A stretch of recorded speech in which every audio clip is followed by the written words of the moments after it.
OC. Viewer discretion is advised. Incoming transmission in 5, 4, 3, 2, 1. Hey everybody, it's Courtney here from the Outcasted OC Podcast, and welcome to the recap of Monday Night Raw. You know what we do here, let's get straight into it. So Monday Night Raw started off with Rhea Ripley coming out to the ring, being met by Adam Pearce. Now he has given her a new championship, so the SmackDown Women's Championship is no more. Rhea Ripley is now the new WWE Women's World Champion, if that makes sense. So she came out to the ring, got her belt, was super excited about it. I'm not going to lie, the belt does look really good. And then Dominic came to the ring, took the belt and put it around her waist and was kind of like almost embracing her, was super excited about it. Then Cody Rhodes' music hits. And Rhea does this really funny thing that I spotted where she's kind of like covering Dominic's ears to the theme song, which I thought was quite funny. This crowd loves Cody Rhodes. Sorry, just a reminder, I have my notes on my computer here, so if I'm looking down, I'm just seeing just to kind of figure out what I need to talk about next. So Cody Rhodes basically came out and was like, what do you want to talk about? We can talk about the legacy that you're starting, Rhea. It's well earned. All my respect from me to you for that championship. We could talk about my match tonight with The Miz. And then they ended up showing a video package of the slap that happened last week on Miz TV. He says it would be nice to hear Brock Lesnar's music, which means that he accepts my challenge, but he doesn't have the balls to face me. He's basically goating Dominic and then tries to set up a match with him at Money in the Bank, which would be super exciting to see. Dominic basically says he's not scared of anybody, he's not afraid of anybody, I should say. He took Cody and embarrassed him last week, just like he would do with anyone else. Cody's just trying to get an answer out of him. He's like, is it a yes, is it a no? And then Rhea says that my Latino heat is more of a man than anyone in this arena, people watching at home, and more of a man than you. He accepts. And then Cody Rhodes ends up getting hit by The Miz from behind in a wee sneak attack, sets up the match. Cody Rhodes and The Miz had a good match. Cody looked really good in this match considering he's still sporting a broken arm. I don't really care much for The Miz, so I was excited to see that Cody had won this match. Then we had a quick backstage little video package quickly showing Becky Lynch, Sami Zayn and Kevin Owens chatting backstage. Now these guys are best friends behind the scenes. They've been best friends for a very long time, and me knowing that as a Becky stan, I loved this. I was like, I love that they're showing this. I was so excited to see it. Then we had a Becky Lynch promo. She was in the ring, and this was before her match, but she was in the ring and she was looking up at the Money in the Bank briefcase, and she was basically talking about you know, she's been lucky enough to do a lot within her career. Winning Money in the Bank is not one of those things, but this year, she's got a good feeling about this year. And she goes on and says that, you know, people who are number one in the industry are actually the people that hold the most power are the people that hold the briefcase, not the champions. Because the people that hold the briefcase, they have the power to make the champion scared, the power to take the champion off their game. And she was saying that she really likes power. She says that she likes it when people do dangerous things because it makes her better. And she said that Trish Stratus was so scared that she was going to be exposed for losing the match to me at Night of Champions that she has an insurance policy out, which is Zoe Stark. Zoe Stark obviously comes out to the ring and they start having a wee little fight with each other in terms of like verbal. Zoe Stark says something along the lines of, you know, Becky, you have many accomplishments, but the one thing that you cannot do is you cannot beat Trish, and you can add, you know, not beating me to your list at Money in the Bank. Becky goes on and says she's had many failures and she's learnt from them, and that's why she's the best. And she says, I know that you are special in this ring. You have a lot of agility, a lot of power. You're built like a pit bull, but you have no personality. And then Zoe Stark kind of gets a bit antsy and is like, do you even own a damn mirror? Like, you're only relevant because someone broke your face. And then he says, you know, you should try holding on to the fame. You're holding on to Trish Stratus. And she's actually getting some what chants during this promo, which I can appreciate a good what chant every now and then, but it kind of got to the point where it was disrespectful. She even like told the crowd to shut up. And I know that's her in her heelish ways, but I felt a little bit bad for her. I was like, she's just trying to get this promo out. And she said, at Money in the Bank, I'll break your face and make you famous. I mean, we've already done that, but go ahead, make her more famous. Then we had a match between Becky Lynch and Chelsea Green. Now this is going off the match between Becky Lynch and Sonya Deville from last week. Becky Lynch ended up winning the match, which was quite cool. One thing that I did notice is that the cameraman just like shot to the entry ramp at one point, and you could just see Zoe Stark just like sitting on the ladder, just chilling. It was quite funny actually, but yeah, the match was pretty good. I don't know why I put my hand up just then. But the match was pretty good.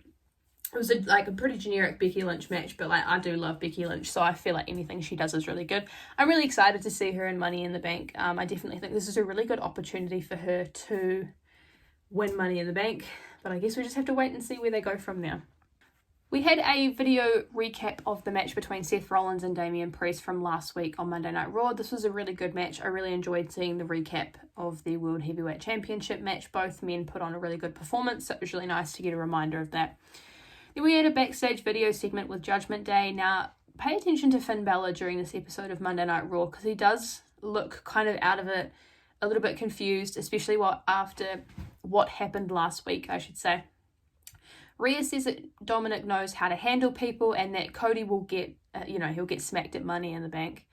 And then Damian Priest is obviously facing Riddle tonight on Monday Night Raw for a qualifying spot in the Money in the Bank ladder match. And he says he's going to get a face. Damian Priest says that he's going to give Riddle a face reckoning when he qualifies. But when he has his match, he doesn't want anyone else to come out there. He wants to go out alone. And Finn Balor looks quite concerned by that comment. Then we end up having the match quickly between Matt Riddle and Damian Priest for the qualifying spot of Money in the Bank. I shouldn't say quickly because it was a really long match. It was a very good match. Damian Priest did end up winning with the Razor's Edge and actually qualifying for Money in the Bank, which is quite cool. And then at the end of the match, we saw Imperium come out without Giovanni Vinci, and they obviously faced off against Damian Priest. Damian Priest basically invited Gunther and Ludwig to pick the bones of Riddle, and then Gunther and Ludwig Kaiser end up attacking Riddle after the match.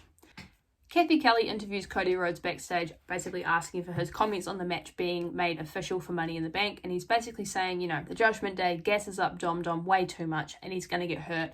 Brock Lesnar doesn't want to answer my challenge, and Dominic won't go away, but every second on this path to finishing the story I'm clinging to, and they aren't going to knock me off the path, so good luck, Dom.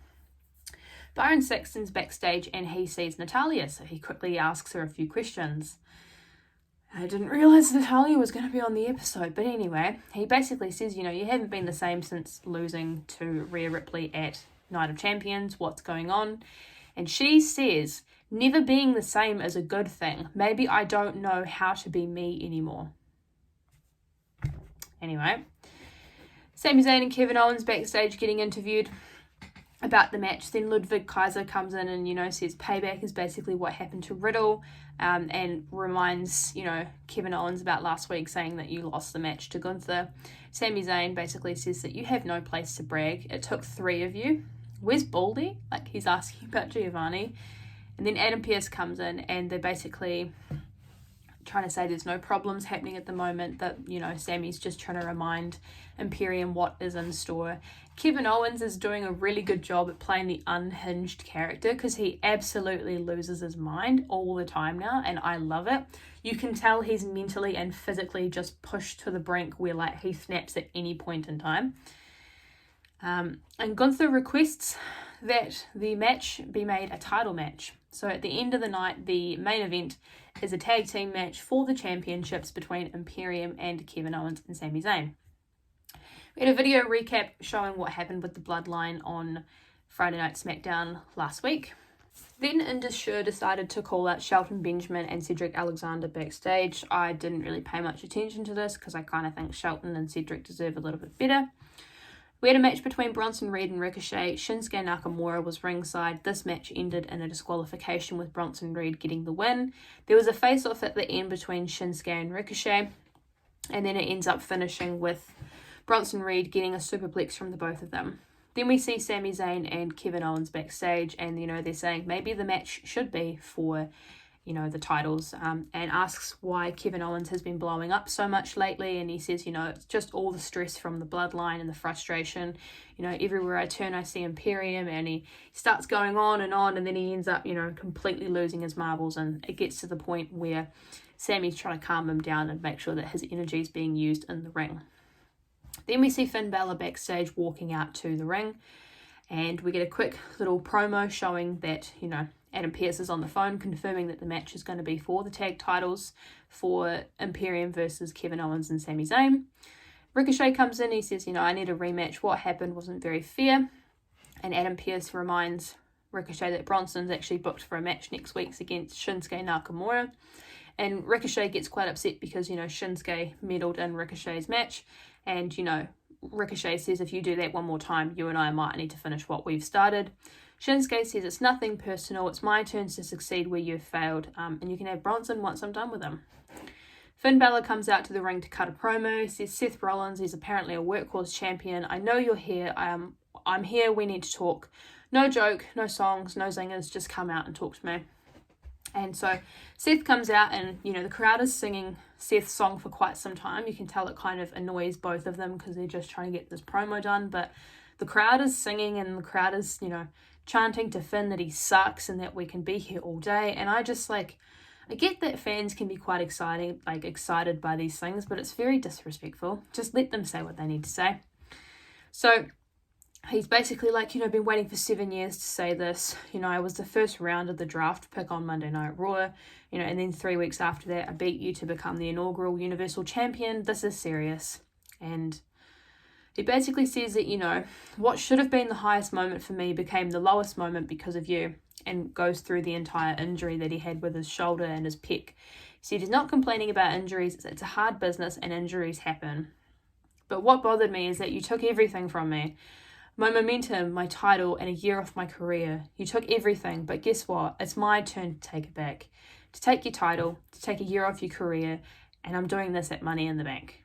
And as soon as I saw that, I was like, we have been waiting 7 years for this, and this would be very exciting to see. So Seth Rollins says that, I'm not laughing because the crowd basically sang his entire promo out of the building. This is the Finn Balor I've been waiting for these past 7 years. Our career trajectories since SummerSlam of 2016, have completely changed, and one of us has gotten bitter while the other one has gotten better. I've done bad things over the last 7 years. I've made memories, history, and moments that people will never forget. And I've done that because I've changed, adapted, and I've rolled with the punches. And this is the greatest version of Seth Rollins that you've seen. And he says you're on. So the match has been made official for Money in the Bank. But he asks, he says, and this is Seth Rollins still talking, he says, but what version of yourself are you going to bring to Money in the Bank? Because the Finn Balor that beat me to become that Universal Champion, he's got a shot. So does that mean that we will potentially get to see the demon Finn Balor back to go up against Seth Rollins? I think so. I'm so excited for that. Then we had a match between Shayna Baszler and Raquel Rodriguez. It was a good match. Ronda Rousey was ringside and she did interfere, which ended up getting Shayna Baszler the win. Then we had an Iron Sheik video package. Now, this is the same video package they showed on Friday Night SmackDown last week. Obviously, because we have lost the Iron Sheik, now he's passed away, which is very sad. So, as many video packages as we need, I feel like that's fair.